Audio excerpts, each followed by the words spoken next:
Hello guys, வணக்கம் மக்களே. ராகவும் வர்ஷினியும் வந்துட்டு ஒரு ஐடியா கொடுக்குறாங்க. நம்ம வந்து செக் பண்ணி பார்க்கலாம், இந்த பொண்ணை கூட்டிகிட்டு போயிட்டு செக் பண்ணிவிட்டு எதுவும் இல்லைன்னு தெரிஞ்சால் வந்துட்டு நம்ம வந்து இது பண்ணிக்கலாம்ல.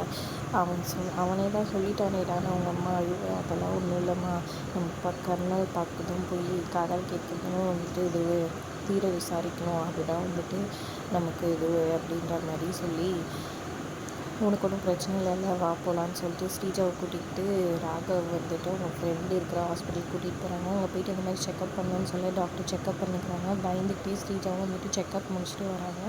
முடிச்சுட்டு வந்துட்டு இங்கே ராகவோட அத்தைக்கிட்ட டென்ஷனாக பேசிகிட்டு இருக்காங்க. உன்னால் நானும் மாட்ட போகிறேன், என்னை இந்த வீட்டை விட்டே பொத்த போகிறாங்க, என் புருஷன்கிட்ட சொன்னால் அவ்வளோதான், என் புருஷன் என்னால் அவ்வளோதான், என்ன அவரோ தெரியாது அப்படி இப்படின்னு கோவப்பட்டுட்டு அவங்களும் ஒரு பக்கம் பேசிகிட்டு இருக்கிறாங்க. இங்கே சுபத்ரா அழுதுகிட்டே இருக்கிறாங்க.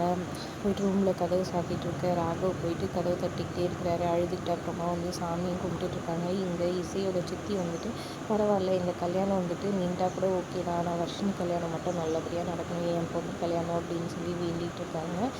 ஒரு பக்கம் இங்கே பானுமதிக்கு ஃபோன் பண்ணி ஸ்ரீஜாவும் இவங்களும் சொல்கிறாங்க. அப்புறம் பானுமதி பணத்தை எடுத்துக்கிட்டு நேராக அந்த டாக்டர்கிட்ட போயிட்டு, 1 கோடி பணம் இதில் இருக்குது, நீங்கள் நான் சொல்கிற மாதிரி ரிப்போர்ட் பார்த்து கொடுக்கணும்னு சொல்ல, உடனே அவங்க கோவப்பட்டு திட்டி வெளியே அனுப்பிச்சி விட்டுறாங்க பானுமதியை. இங்கே எல்லோரும் டென்ஷனாக வீட்டில் வெயிட் பண்ணிகிட்டு இருக்க டாக்டர் வீட்டுக்கு வராங்க. ரிப்போர்ட் எடுத்துக்கிட்டு வாங்க டாக்டர்னு எல்லோரும் கூப்பிட்டு, அப்புறம் சுபத்ராவும் கூப்பிட்டு நிற்க வைக்கிறாங்க. சுபத்ரா பயந்துக்கிட்டே என்ன ஆச்சு, மற்றவங்க சொல்கிற மாதிரியெல்லாம் எதுவும் தப்பாக நடக்கலைன்னு கேட்டிருக்காங்க. டாக்டர் அப்படியே அமைதியாக இருக்காங்க.